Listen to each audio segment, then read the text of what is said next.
خداوند بزرگ را سپاسگزارم. In the name of God, the merciful, the compassionate, I thank God Almighty for once again granting us the opportunity to be present here at the ceremonies marking the anniversary of the triumph of the Islamic Revolution. I would like to congratulate you all on the 32nd anniversary of the triumph of the Islamic Revolution. This was a movement by the Iranian nation, and we are in fact commemorating and celebrating the 32nd anniversary of the victory of the Islamic Revolution. Undoubtedly, the anniversary of the 1979 victory of the Islamic Revolution was a step towards perfection. Today I want to raise two issues. One is about the revolution and the reality of the revolution, and the second is about the current condition and situation in the world. Today it is clear to everyone that the Islamic Revolution has not been a move based on Iranian ethnicity, or it has not been a move based on the interests of political parties or tribes, and it's not been a move based on merely national interests, as there's the customary interpretation of national interests in today's world. You see that after 32 years, this glorious revolution, contrary to other movements in the world, the Islamic Revolution has not been diverted from its path, and it is still glorious, and it has become more glorious and stronger and more powerful compared to the past. Not just in Iran, but you see the influence of the revolution in the international arena, and you can see its influence, its transparent influence and effectiveness in the international arena. The secret behind this must be sought in the features and the ideals of the Islamic Revolution. This revolution has been the result of an ideal and perseverance and laudable resistance. Of course, the preservation and continuation of this revolution is in need of such a resistance and ideal. Allow me to refer to some of the principles and ideals of the revolution. The first feature is paying attention and attaching significance to humans and human dignity. All divine prophets have sought to, in fact, inform humanity of its genuine and real nature, and the prophets have sought to guide humans in the direction of the divine path, and in fact they have said that humans must be the successor of God Almighty on earth. A human being must be a symbol of knowledge, affection, kindness, innovation, and divine sovereignty.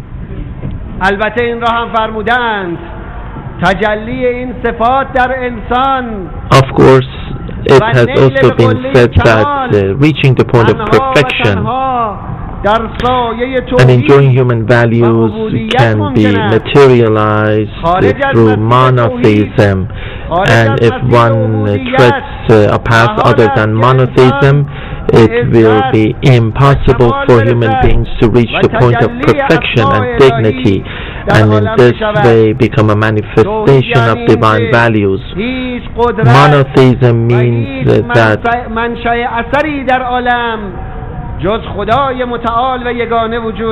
there's no power but God Almighty. Monotheism means giving into the orders of God and to just tread the path of God.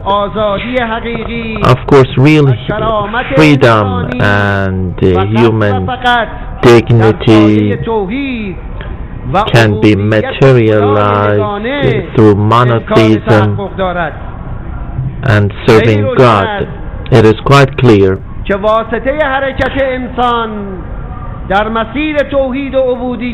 that in order for a human being to tread the path of monotheism and in order to become attached to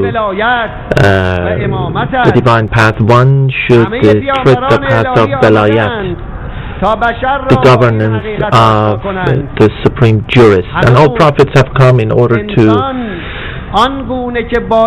inform humans, and humans have not fully understood their real nature. The divine talents of humans have not yet been fully blossomed, and with the exception of a few prominent figures, other people have not yet realized the genuine nature of humanity and treading the divine path. In fact, humanity has not blossomed in its profound sense, and what has been created by God, and that ideal point of perfection has not yet been materialized.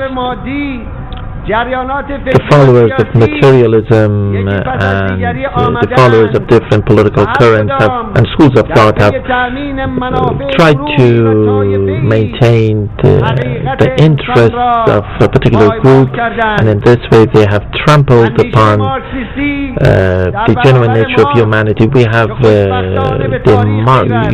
Marxism, and it has been it has diminished, and the capitalist system is following Marxism, and that is just trampling upon humanity and humiliating humanity. And the capitalist system is also on the verge of collapse, and by humiliating humanity they have just put humanity on the verge of destruction.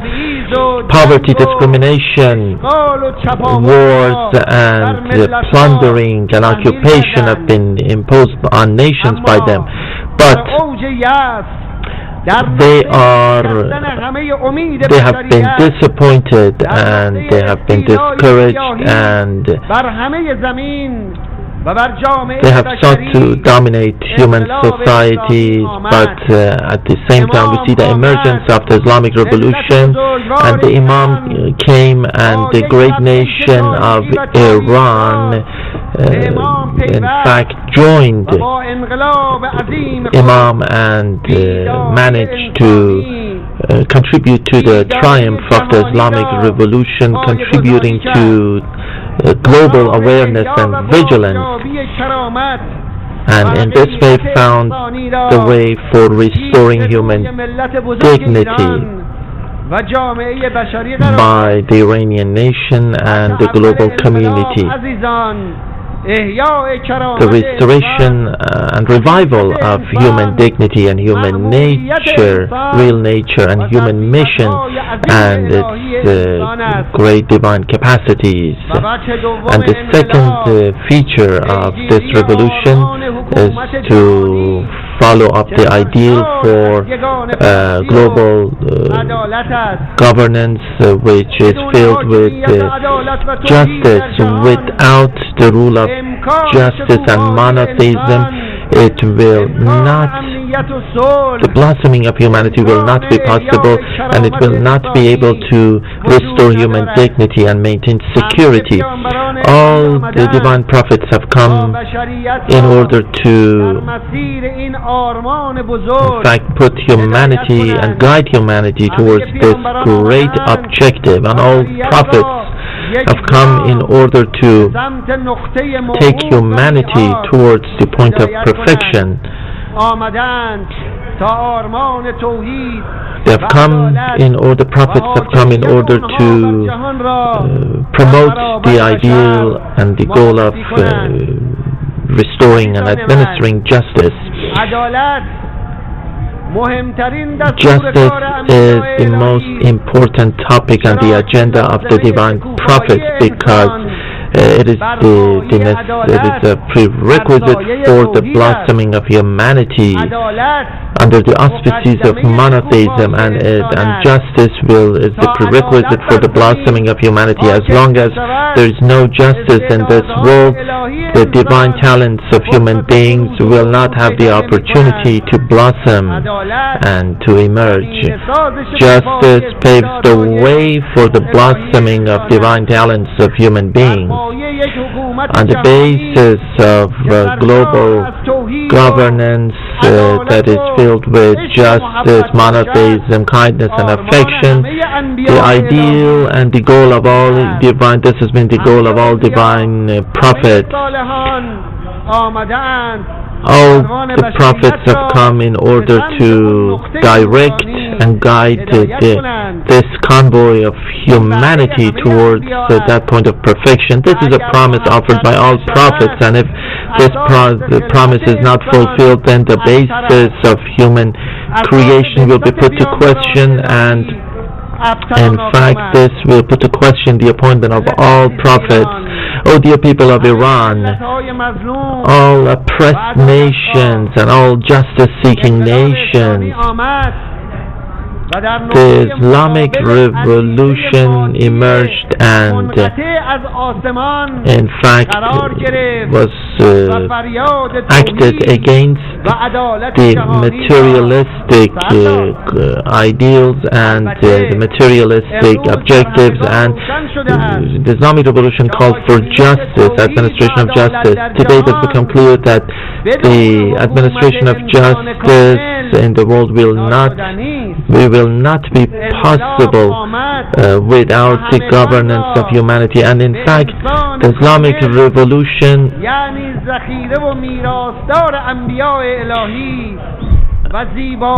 has actually invited all humans towards the point of perfection, and humans and in fact this revolution has been the outcome of the sacrifices made by the combatants, the nation, and the guidance by the prophets, and is after just fulfilling the promise of the prophets. This revolution belongs to all humans, and this revolution belongs to all nations, and this revolution belongs to all the pure natures and innate nature of humanity throughout the world. Dear people of Iran, this our Islamic Revolution